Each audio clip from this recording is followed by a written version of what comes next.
they're effective for tax years, of 1065 tax years, beginning after 2017. So if you've got a calendar year 1065, it's for the 2018 return. So we're going to pause for a minute because we're transitioning, and this is a humor transition. Starbucks is planning on selling beer and wine. Apparently, it's getting difficult to sell sober people a $12 cup of coffee. Now, folks, I'm a baby boomer. My parents were raised. My dad's born in 1918. My mother in 1922. They both passed away the last 15 years. The total products of the Depression. Poor, real poor families. So they were raised in the Depression, and they could. Somebody said my mother threw away nickels like manhole covers. They could squeeze $1, both of them. They had 7 kids. I was 4th of 7. I wasn't raised in the Depression, but I was raised as though I lived in the Depression. And some of you baby boomers can appreciate that your parents, they didn't lose that mentality on them or us. And I refused to pay whatever it costs to go to Starbucks. I'm sure that I drink coffee every day. I love coffee. But I'm not going to pay whatever. I'll tell you something else. I get it at McDonald's. I get the senior citizzen for $1. It's great. And the other thing I've never or never bought. I've drunk it, but I've never bought bottled water. Now, don't drink bottled water. You drink tap water. And if you don't have tap water, when I was growing up, we had to live on a lake, Clearwater Lake, Lake Bird. I have a house on there now. If you're swimming, you drink out of the lake, which is not very healthy. But I didn't buy I didn't buy bottled water. So that's just me. There are times when my greatest accomplishment is just keeping my mouth shut. That's really true for me because I tend to prattle a little bit. Not that I know you're stunned by that. Have you seen these little cars? These little bitty cars that I don't know even who makes them, but they're cute as they can be. Well, here's one that's obviously been in an accident. Somebody sent me this. Wisconsin couple were treated for minor injuries at the local hospital emergency after their smart car hit a squirrel on Highway 8. The squirrel refused treatment and left the scene. Oh, God. Gee, Nettie. That, I'll admit something else, because some of you have already asked me. A couple of years ago, I told you about the Elio, the 3-wheel car. How many remember me talking about that? I showed you a picture. It's going to cost $8,000. It gets 88 miles to the gallon. It's I actually put $1,000 non-refundable deposit on one, and I hate to admit this because I've never done this because I was raised by depressionary parents. I bought $12,000 worth of stock in the company as an initial mini IPO, and it's qualified small business stock, so I can exclude when I sell it. I can exclude up to $10 million of the debt if I hold it over 5 years. Unfortunately, I'm not going to have it again, and now it's abundantly clear I'm going to have a loss. A complete loss of $12,000, but I'll get $3,000 a year for the next 4 years. Car. So when I talk about the Model 3 or any car, take all of that with a grain of salt because I have a very poor track record on predicting that stuff. And let me make one more point, not that you care. The reason I got the Model 3 is I got so much enjoyment watching the potential development of that Elio, just getting the emails. It's just fun to see, maybe getting a new car. And that fell through, and I thought, God, I really enjoyed doing that. I was on a waiting list, so I thought I'll get on another waiting list. And that's how I got the Model 3, thinking it would be 4 years from now. Okay, let's go to page 570. Let's talk about the new CPAR rules. This is not new to the new tax law. This came out of the Bipartisan Act a couple of years ago, first effective for tax years beginning after 2017. And it's a whole new audit regime for partnerships. The reason this came about was IRS was not and has not been auditing very many partnerships. A tiny percentage, less than any other percentage is smaller than any other type of business tax. And the reason for that is, I think we all know, partnership tax is complicated. And to auditing, particularly small audits, if you're not dealing with a centralized audit regime, which in most cases that was elective and you weren't, or a great big publicly traded one, you're having to go to the partners. You're having to deal with special allocations. You have to do with all kinds of stuff that was, it's hard to get through a partnership audit. So, given their limited man and woman power, they just avoided them. And they got Congress's attention, said, look, you're going to change these audit rules. We can't audit many of them. So they did change it pretty dramatically. Starting in 2018 tax year, so that means we're not going to actually see this in play until they start auditing the 2018 year, which is 2020 or so. They say the default rule, the basic rule is we're not going to be auditing the partners anymore. We're going to be auditing just the partnership for all partnerships, unless you qualify to elect out, and you do elect out. And we're going to audit the partnership. We're going to make the adjustments at the partnership level. We're going to determine whether there's a net positive adjustment or net negative. Let's assume in most cases there'll be a net positive, meaning more income. And then we're going to tax the partnership. At what rate? The highest individual rate. Unless you've got corporate partners, then it would be the highest corporate rate. Or a combination of the two, depending on your makeup. So it's somewhere between 37% and 21%. If it's all individuals, it'll be 37%. Well, then who pays for that? Who's going to pay the tax? The partnership. Who's liable for it? The partnership. Well, the partnership doesn't have money. Well, there's ways to go against the partnership. And that's going to have to be planned for in advance. One of the things we have to think about with a partnership agreement. Now, remember, they're auditing the 2000 first year 18 return. We had, A, B, and C as the partners. But they're not auditing until 2020. And they're looking at what they call the reviewed year, which is back when it occurred, 18. And then the current year is the adjustment year, the year in which the audit ends. Who pays the tax? The partnership. Well, A, B, and C were the partners on the reviewed year that caused the problem, or later when the problem occurred. And now 2 or 3 years later, 4 years later, when the audit's completed, you may have different partners, or some different partners. You may have D, E, and F of that same partnership. And if the partnership's paying that tax, who's bearing the brunt of the cost of that tax? The partners who were there at the time that audit is finalized. So right off the bat, you see an inequity. You see partners, and there may be a capital call requirement in the partnership that says, hey, we don't have the money to pay, we call the partners for a capital call. Well, they could be the partners that weren't even, or some, that weren't even there, who got the benefit of the improper improper adjustment. So there's those kind of global inequities or potential inequities, but it's great for the IRS because they look at one entity and they charge one entity. Now let me make a few points here. The rules for the audit can be exceedingly technical. The audit itself, the process for the audit, given notice, and then the auditing, and when the audit's final, and the appeal process and so forth, and the adjustments and how they're made. I'm not getting into that. We don't have that in the book. It's still developing. There's still some questions. They're issuing final regulations and still have some proposals. So I'm not going to get into, and I can't get into, all the detailed workings of how that audit process works and what the remedies are and all that. What I'm going to look at is a couple things. One, can I elect out? Because I'm going to the decisions we have to make for 2018. If we do a 1065, we're going to have to make a decision as an advisor, the client. We're going to have to decide whether or not the partnership qualifies to elect out or not. Number one, should they elect out if they qualify? Elect out of being a partnership? And if they don't elect out, who's going to be representative, which is a key term now. And then really the fourth thing that we'll be talking about a little bit is a lot of partnership people say, or at least suggest, in seminars you may have heard it, that in light of these rules, I've heard the comment, every partnership agreement needs to be reviewed by partnership tax attorney who's familiar with these rules. Because there are provisions that should be in a partnership agreement that are subject to these rules that need to be considered in advance. A classic example of, if you're subject to these rules and you're audited, you get the final audit result in 2020 for a 2018 year, and you've got different partners, should you have some kind of provision in the partnership agreement? The partnership tax rules don't give you this, but something in the partnership agreement that says, hey, the partners who are now subjected to the cost of that should get some kind of reimbursement from the partners who were there at the time, because they got the benefit. But that had to be in the partnership agreement. They wouldn't be Another there. example would be, okay, when you got the dirt comes down is what he's saying. But what is he talking about electing out? And it's $150,000, and the partnership didn't have the money. Well, in the partnership agreement, one of the provisions you might want to have is, well, the partnership, if that should occur, the partnership has the authority through the general partner and managing partner to have a capital call. To force the partners to contribute enough money to pay the tax. I mean, all of those kinds of provisions that need to be thought about in light of these rules. We haven't had to think about these before in case of an audit. So the last thing we'll talk about is the kinds of issues that we would want to, or clients might want to look at or have a partnership tax attorney review the partnership agreement for. And of course, most are not doing this. Most are not doing anything yet.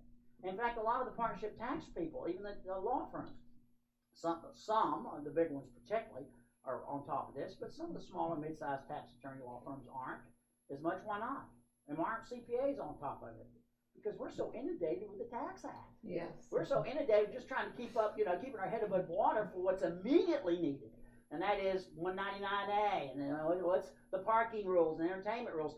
This is something that we're going to have to make a decision for 2018 calendar year tax return, but it's not going to impact anything until the earliest 2020, and only if we get audited. See, but we do have to make a decision, so that's what I'm going to be focusing on. On page 570 near the bottom of the page, one quick point. And Eric actually carried over to page 571. And we don't have in-depth coverage here. We have about 6 pages of discussion. One quick point. It's a very important point. It was an insightful point. It was a brilliant point. And I forgot what it was. I've learned at age 65, sorry, before this, if I don't say what I'm thinking in about 1.7 seconds, I forget what it is. I call it the blurt factor. And as my parents got older, my dad died at 84, my mother at 93, I noticed they got much more candid as they got older. Their social filters weakened dramatically. They just said what they thought. It was kind of refreshing in many ways. And the reason I've realized now why that happens, and it happens to me too, is as you get older, you think, well, I've had all this experience. Everybody wants to know what I think because I've done it all. So everybody's hanging on every word I say. And the other is the blurt factor. I know if I don't say it quickly, what I'm thinking, and blurt it out, I'll forget what it is. And that's this one. And it will come back. Just bear with me just a second. I'm sorry. I know what it was. Ever see? It just takes a long time. What happens if I do elect out? What if I qualify to elect out? We'll talk about that in a moment. And I do elect out. Then what is the audit rule? It's every person for themselves. Every partner for themselves. It's pre-TEFRA. The IRS goes against each partner, which is not what they want to do.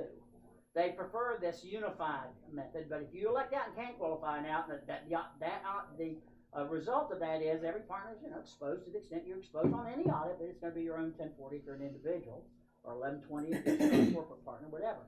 Every partner is going to have to be subjected to an IRS, the partner audit and the partnership adjustments that impact that. Some have suggested that one of the reasons you might want to elect out, and this is just speculation, but it is a little bit persuasive to me. If the IRS pushed for this, and the reason they want it, the centralized partnership audit rule, is so it make it much easier for them to audit a partnership. They don't have to get into the partner stuff. They can audit the partnership in one.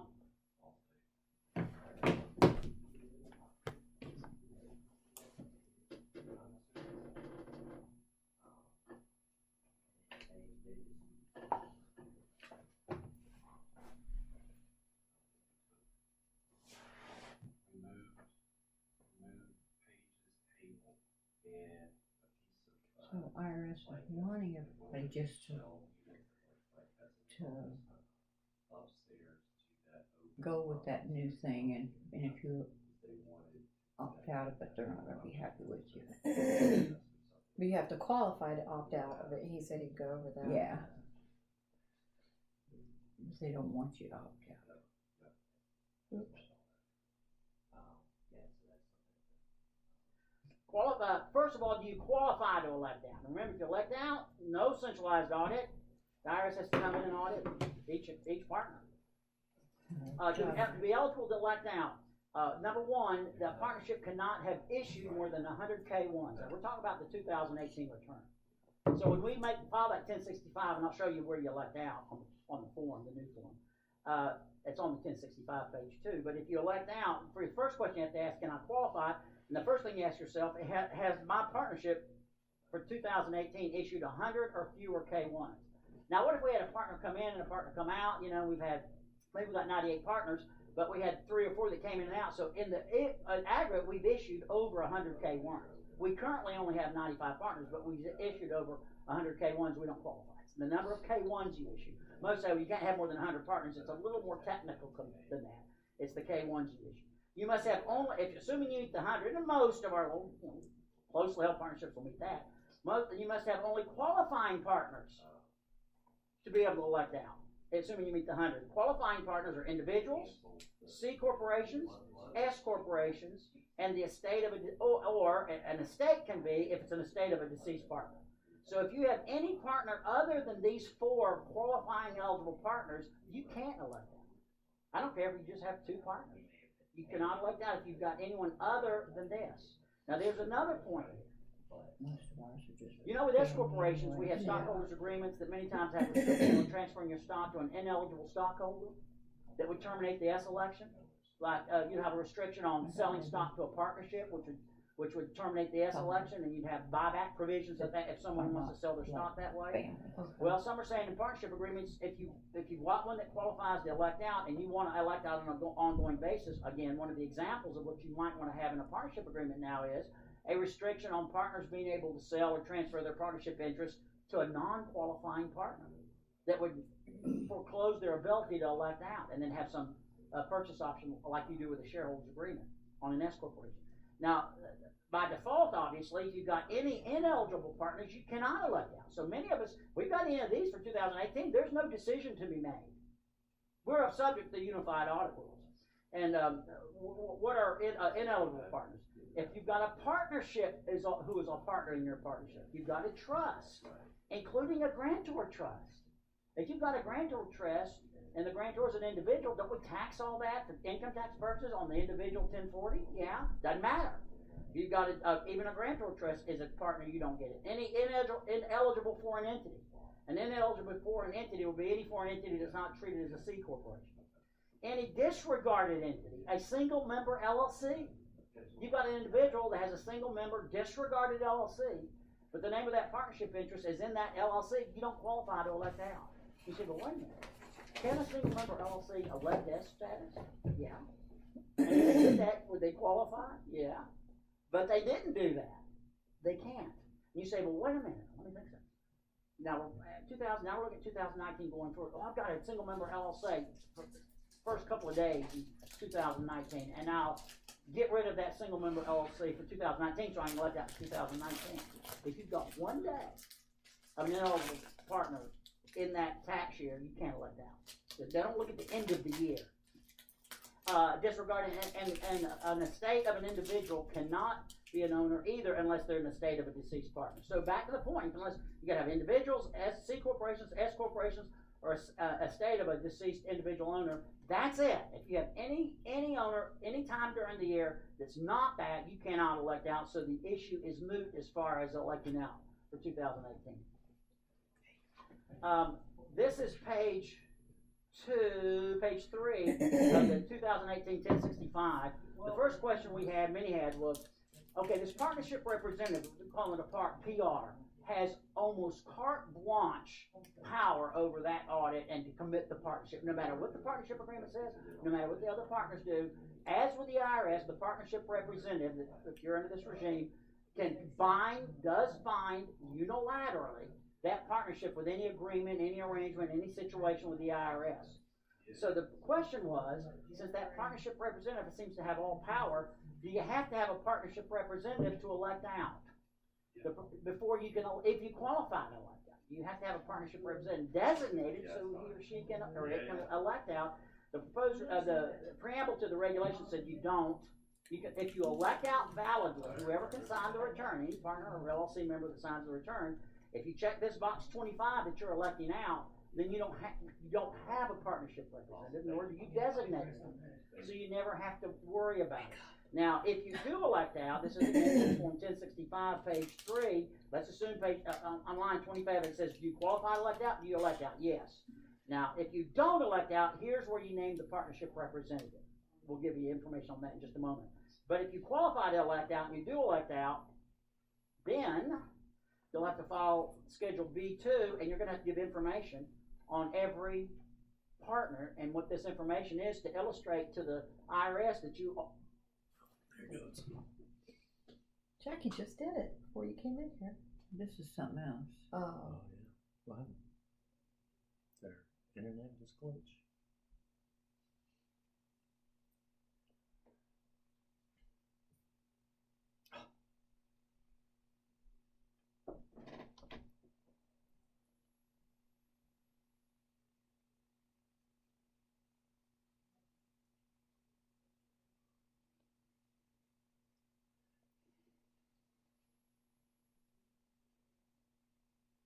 be an internet. Bother. Somewhere in here, it's not in the instructions I've seen yet, not the proposed instructions, that you have to notify the partners. Some notification within 30 days of filing the return. So we don't have the details of that yet, but that will be part of that process. Page 572.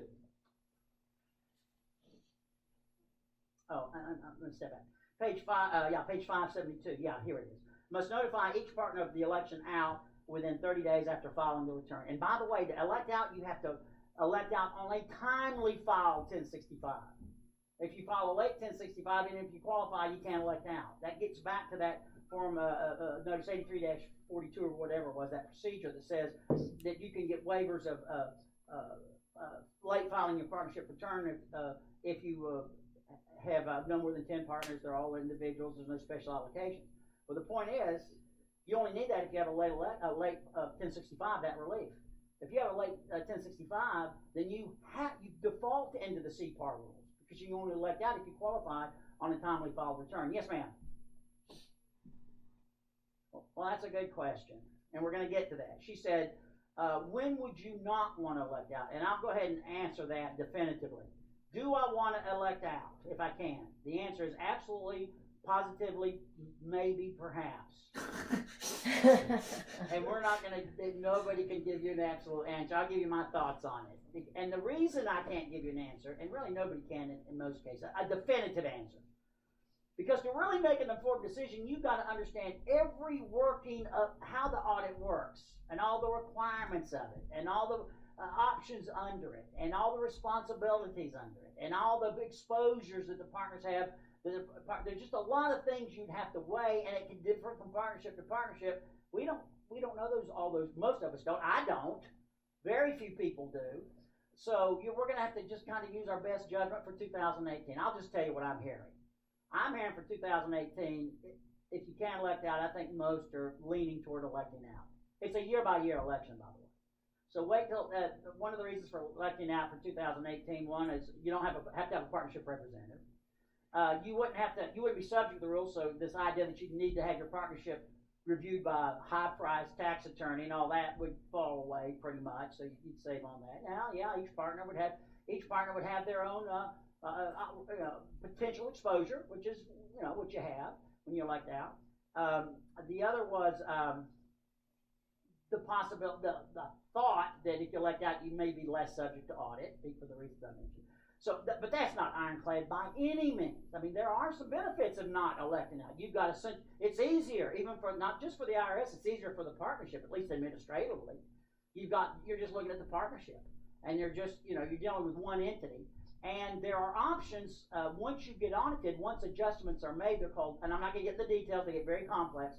But the options that the partnership representative can have the authority during the audit process, once the adjustments are made, they can elect to push out those adjustments to the partners who were there for the year that was reviewed. One of the problems with the unified audit thing is that you're taxing the partnership in the year the audit is finished.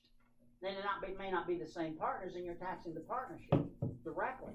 Well, there is what's called the push-out option. The partnership representative can make that election, and they can push it timely. They can push those adjustments back to the reviewed year partners and put it on their individual returns. And then that may also get you out of the mandatory highest tax rate. So there are some reasons, just objective words I've used. But as a general proposition, I'll just go ahead and say this. I think most are leaning to, at least for 2018, if you can elect out, elect out. And we'll just have to use our judgment. What do we tell our clients? Walter said. Walter said, and then you say, well, can we talk to Walter? No, he's got a disclaimer in his book. He's got a tight frame disclaimer. So everything, that's a wonderful thing about a speaker. So you have to sign returns. I don't. Unless I do one, and I did in the past. So what I'm saying with this disclaimer, everything I say and everything I recommend or don't recommend, I can't be responsible. In the past. It's not fair. That's why I'm happy all the time. It's when the rubber's getting ready to hit the road this year for all of you. Tax return fair, not just this, but the whole shebang. I have tremendous respect for what you're doing, and my heart goes out to you.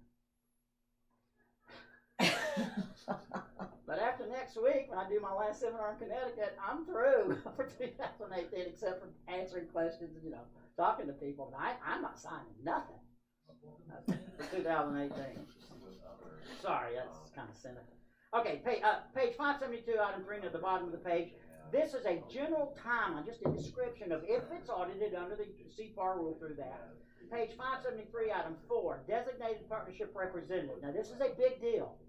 Now, remember, if you qualify to elect out, and you do elect out, you don't have to designate a partnership representative. And that's one of the benefits that could be argued of electing out.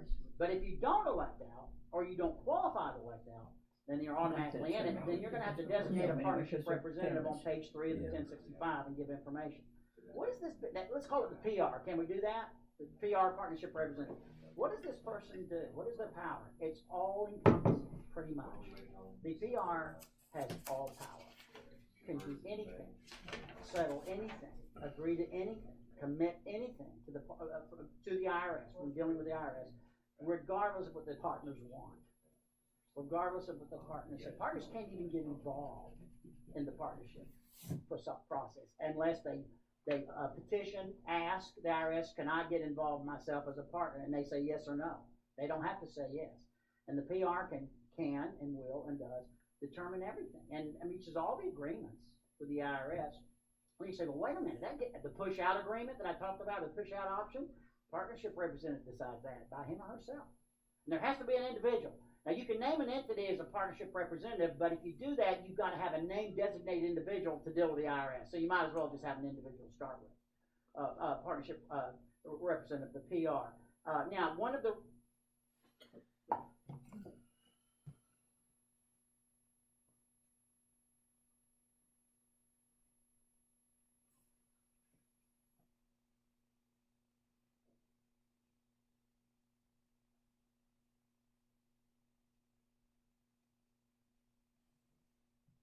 make certain decisions without getting our input or our vote first. Well, what if we have that provision? As to the IRS, the PR can still commit the partnership. Doesn't matter what the partnership agreement says. So why would you even have that in a partnership agreement? Because it would give the partners, if the PR goes haywire and commits the partnership to things they don't like, they'll have a claim against the PR. They can't change the audit. They can't change the arrangement with the IRS the PR is entered into. They would have a claim against the PR for violating his or her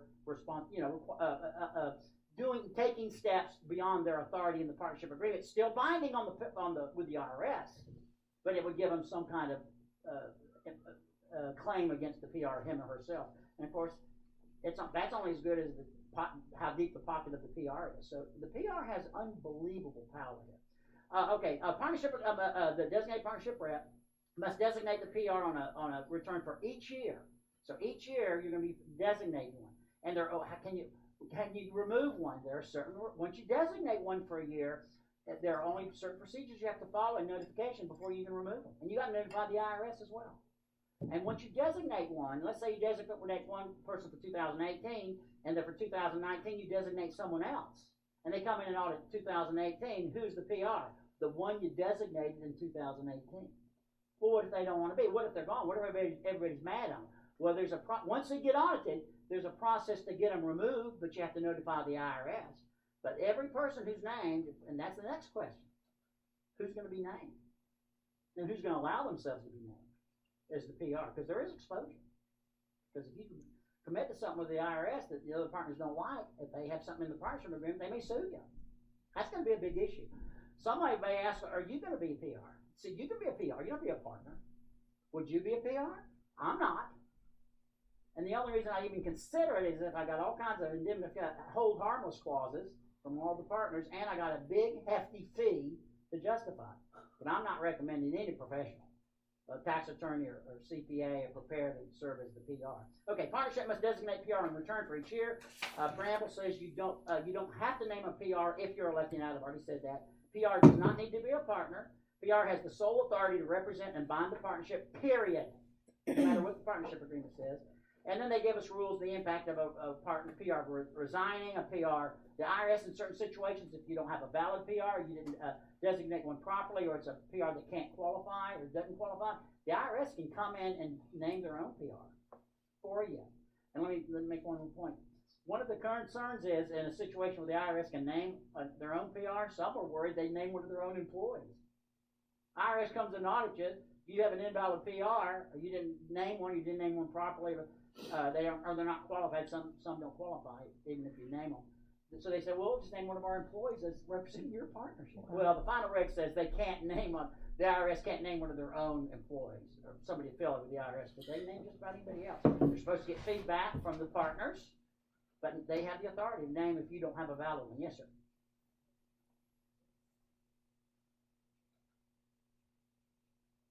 A good question. He says any new partnership agreement, for that matter, any partnership agreement, an existing one that should be amended for that purpose, a process for appointing one. And that's one of the reasons they say, unless you elect out, see if you elect out, you don't have to worry about this. If you qualify elect out, because you don't have to have a PR. So the urgent need for a revised partnership agreement is not nearly as great. But yes, going forward, and even what we've got now, if you're going to have your partnership agreement reviewed and amended, or a new partnership agreement, they're already developing boilerplate language. And I've talked to one of the highly respected CPA attorneys here in Winston-Salem, we're in Greensboro, one of the big firms. I won't mention the names. Womble. Used to be Carlisle. They changed it. This Womble. I think it's Womble Carlisle Wiley. I think the name is now Wiley. Mark Wiley. Who's here today? Who's a CPA and an attorney and tax attorney. And I called him, by the way. And I said I might use your name. But just to see what the law firms are doing around here, and yes, the big ones they're starting to gear up. Some are not. Some of the smaller law firms aren't ready to really confidently review partnership agreements, but the bigger firms will definitely be. Certainly Womble, Carlisle, Wiley, if I've got that name right. And congratulations, by the way, Mark, for getting your name on the letterhead. That's big time. Yeah, big time. At least in this seminar, that's the name of that firm. So back to the point. Yes, to answer your question, yes, that's one of the provisions you would put, the dynamics, the requirements, the approval, all that of appointing a partnership representative. Page 575, and I've already mentioned quite a bit of this, but on page 575, when I drafted this segment, and I did back in the summer, and updated a bit, some regs came out, I thought, okay, now why do CPAs need to know why you might have to have an existing partnership agreement reviewed in light of this? And some are suggesting every partnership agreement ought to be reviewed, let alone the new ones that are coming up that drafted forward. But this, and I've already mentioned some of this, but some of the reasons, some of the things a partnership agreement would address, matters involving, we already said, the partnership representative, who should be named. And that, so when you draft that in a partnership agreement, you're having to decide that in advance, so you have to have those conversations. Who should be named? What if the PR has a conflict of interest? Could very easily have a conflict of interest. Maybe if the PR is a current year partner but wasn't a partner in the year that the adjustment related to, that partner would have an incentive to push it out to the year if they're one of the partners. So there could be a conflict of interest in the decision making. The procedure for removing a PR, provisions holding a PR harmless. Like I said, if I'm going to be a PR and they're going to give me that authority, I'm going to want, and it wouldn't be, but I want to hold harmless clause. You give me the authority, and I'm going to do what I think is best, and you're not going to sue me for it. If some of the partners don't agree with it, they may not allow you to do it in that way. So that's the kind of thing you'd want in a partnership agreement. None of this in this partnership agreement limits what the PR can do and commit the partnership to do with the IRS. Doesn't matter what the partnership agreement is. It only gives you what this partnership agreement will allow the partners among themselves to maybe have claims against the PR and other matters among themselves. Item 2, what contractual constraints should the partnership agreement place on the PR? Should we have a stipulation that the PR must make the push-out election or can't make the push-out election, or make the push-out election only by a majority vote of the partners? One clause again. The PR can make the push-out election. I don't care what the partnership agreement says. But if you have one of those provisions that says he or she's not supposed to make the push-out election unless you get our approval, and he does it and they didn't get the approval, once again, that gives the partners the right to sue the partnership representative. It doesn't change the decisions that the PR made with the IRS. Item 3, partnership provisions addressing the opt-out election. And again, if we've got a partnership agreement, a partnership that qualifies, then in the partnership agreement, maybe we'd have the factors, or whether we're going to direct the PR to elect out or not. We pause here again. Screw over the partnership. No matter what the partnership agreement says, even if the partnership agreement says I have a little bit of authority here. It's gonna go to my head. If the PR elects out on the 1065, it's binding. Again, the partners would have a claim against that partnership representative. The push-out election is another thing you'd want to address, whether or not to make it or the procedures for doing so. Item 5, address the inequities that might occur if the partners in the review year are different from the partners in the adjustment year. So if the partners in the partners in the adjustment year are different and they're bearing the cost of the tax being imposed on the partnership, is the partnership agreement saying those adjustment year partners have a claim or have some right of indemnification or some mechanism to get the partnership was there at the time the adjustment was created. I guess in that case, the divorce rate another works out fine. Maybe you wouldn't want to appoint either one of them because they'd screw up together. Net tax owed by the partnership, but what you don't have the money. So you have something in the partnership agreement that provides for whether you have a call because the general partner makes a capital call or whatever. So all the dynamics, exposures you would have because of this new CPAR audit regime, you would address or try to address most of it. So, having said all that, what's the bottom line? 2018, we're going to have to follow 1065. We're going to make a couple of decisions. One, do we qualify to elect out the 100 partners? They can't be, they can't be LLCs or whatever, trusts. Then we say, okay, we elect out, qualify. Do we elect out? And I can't tell you on that. All I can say is my sense is the bias seems to be toward electing out, at least for 2018. And then for 2019, you make a different decision for 2019. But if you do, you got to elect out on a timely file 1065. If you don't timely file your 1065 for the year at issue, in this case 2018, you default into these rules. Yes, sir.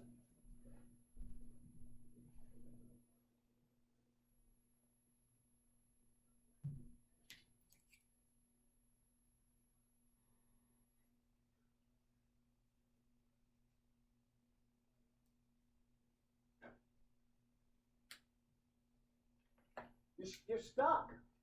You got a client that has an interest in a partnership that has 140 partners. They got oil and gas. They got rental real estate. It's one of these investment partnerships. That partnership can't elect out. They don't qualify. They are over 100K1. So your guy, and that may be good for your guy. Your investor may be good because they're going to audit the partnership. And they're not going to be getting into your investors 1040, not for that. They can always go in and even if the unified audit rules, they can for other reasons go into anybody's 1040, but not for the partnership. Yes, sir.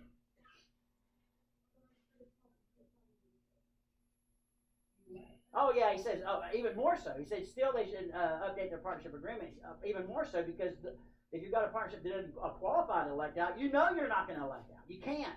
So that's all the more reason these factors we talked about. The capital call, the rights of the PR, the push out, all that stuff. Those big partnerships, and maybe many have probably already have are in the process of having knowledgeable tax attorney firms for reviewing. Maybe have already amended this partnership. It's just to accommodate. And again, none of this is going to come into play if they don't get audited. But you don't know when they're going to get audited. And we are presuming more are going to get audited because that's the whole purpose of this. That's the whole purpose they passed this legislation. Should we elect out? I've already said. And who should be the partnership PR? Again, you're just going to have to decide. Is it going to be a partner? It doesn't have to be a partner. It can be any individual. It can be the partnership itself. Partnership itself can be the partnership representative, but if that's the case, you have to name an individual that is responsible for representing the partnership with all the matters of the IRS. So you might as well go ahead and name an individual because you're going to have an individual named anyway if it comes in effect with the PR. So that's about all I can give you on that. And I think I've spent enough time on it. So unless there's any questions, we're going to move on. The CPAR rules. Now let's go back to page 116.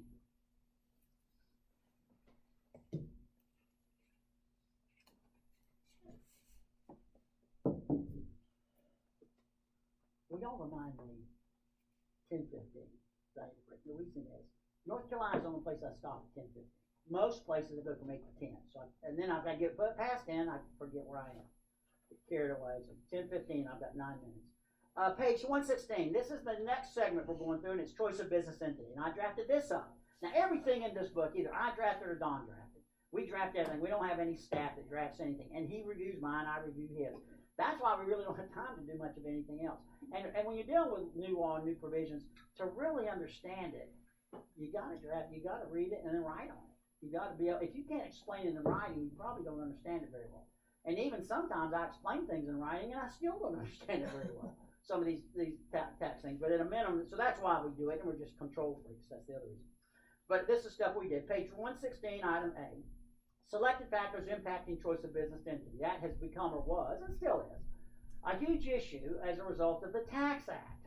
And there are three things that really stimulated that reevaluation as to really whether we should be a C, as opposed to most of our businesses and pass-throughs, certainly our closely held and operating businesses, or pass-throughs, S corporations, or partnerships, or LLCs. And what changed that caused us to think about that is obvious. The top C rate went from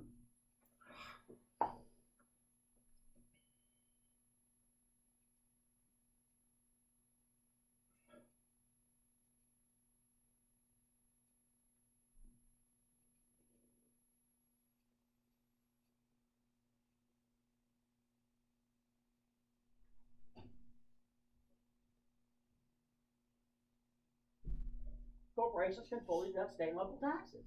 Individuals can't. So that would be another factor that would point, again, at least look towards C corporations. But on the flip side of that, we've got the 199A deduction. And that's 20%. And that can only be taken on a pass, and that's not taken by a pass-through. The QBI and so forth from a pass-through goes to the 1040. C corporations don't get the 20% 199A. So you've got those three factors. There's fairly significant changes. But really that 21% is what has generated at least the most of the initial discussion. So the question is, all right, should we or should we not? And there's no absolutely no absolute answer that fits all businesses. It's going to be a weighing. And what we've done here, we've gone through some examples and done through some analysis on tax rates and others. And it's really, in my mind, largely a tax rate analysis.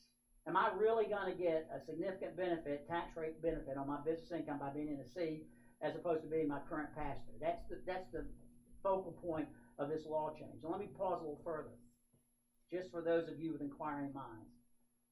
There was something changed in 1986 with the 1986 Tax Reform Act, major change, that caused many of our closely held C corporations to either think about, and in many cases did, convert to S or go to partnerships. To go from C corporations to go to pass-throughs. What was that big change in the 1986 Tax Reform Act? Well, one was, at the time, the top corporate rate was 34% right after the Tax Reform Act, and the top individual rate was 28%.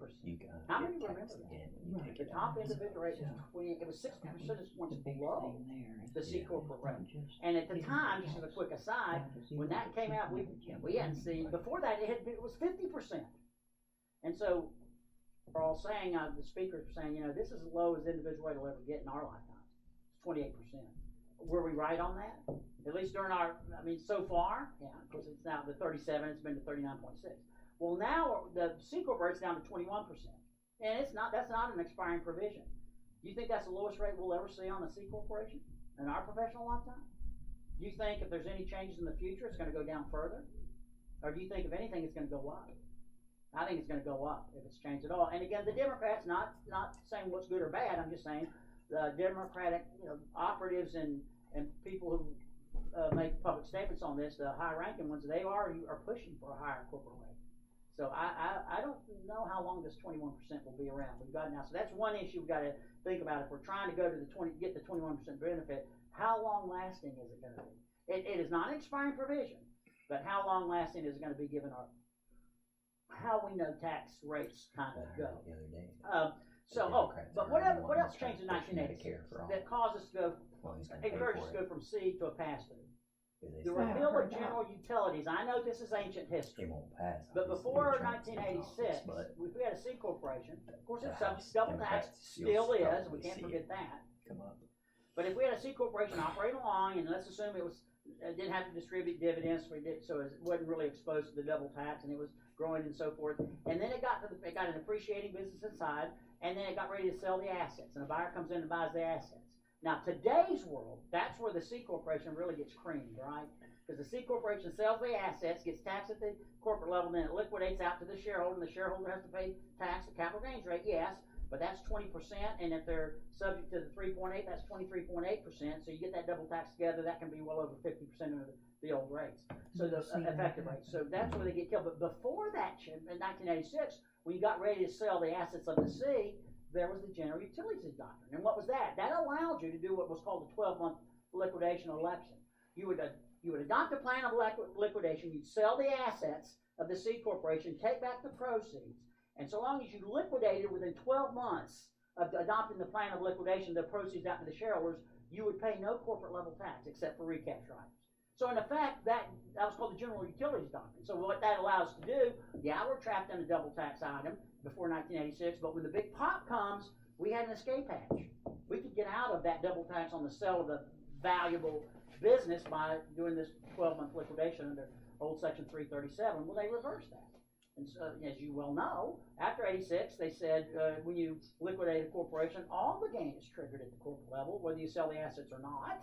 And we don't have that escape hatch anymore. We can't get away from that double tax on the sale of the assets. So that's why we went flooding back, one of the big reasons. So now, has this new change caused us to go, oh, let's flood back into C's? Let's look at a couple of things. And this is just the way I'm looking at it. You know, you can look at it many different ways. But on page 116, you know, the top item A, background, you see some items listed. What traditionally would have been our reasons to be in a pass-through entity, S or partnership? There are some distinctions, obviously, but single tax on pass-through business income, that's one reason. We've been a pass-through since 1986. We don't have double tax. We sell the assets of a partnership or an S corporation. We only pay tax on one gain with a C. Of course, we pay two. Any business losses of a pass-through, of course, go to the owners, and they get the benefit as high as current rates, 37% tax benefit. Losses in a C, of course, trapped at the C's and NOLs. There's no accumulated earning tax or personal holding company tax, penalty tax exposure on a pass-through. That would only be a C. Expanded opportunities to transfer appreciated property into and out of, particularly a partnership. You know, one of the things about a C corporation is they call it a roach motel. It's easy to check in, hard to check out. You can get in tax-free carryover basis, but when you try to get out, there's tax all over the place. Everything's taxable. But with particularly a partnership, you can unwind a partnership subject to certain anti-abuse rules. And if, you know, we're not getting along, we can take our property, appreciate property, and go our separate ways with carryover basis. We're almost at break time. Partners who partners who purchase and inherit partnership interests can use the 754 election. One of the wonderful things about a partnership is an advantage over an S, and for that matter. You die with somebody inherits a partnership interest, or they buy a partnership interest. That 754 election is wonderful. You can get a step-up basis underneath. And by the way, it's even gotten more wonderful in light of 168K expanding to use property. What does that have to do with anything? You'll see. Ship interest from an unrelated partner.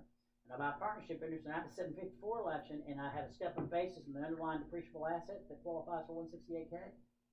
Suppose Rex say under 168K, I can write off, the partnership does, but it allocates it to the partner, and I write off the used property to the extent of that increase in basis. In other words, you're buying a partnership interest, and there's a lot of equipment underneath with the 168K applying to used property. You're going to find a buying partner can write off in certain situations a significant portion immediately of that partnership interest, or the cost of the partnership interest. That's great. Opportunities with S corporations are to minimize FICA and SICA tax. We know how that works. But bottom line is, all of these advantages of a pass-through S partnership versus C have not changed. They're still there, and full glory. So they better be, there better be a really good plus side to the C. It's 10:16. Let's break, and thank you for that. And we'll come back at 10:31.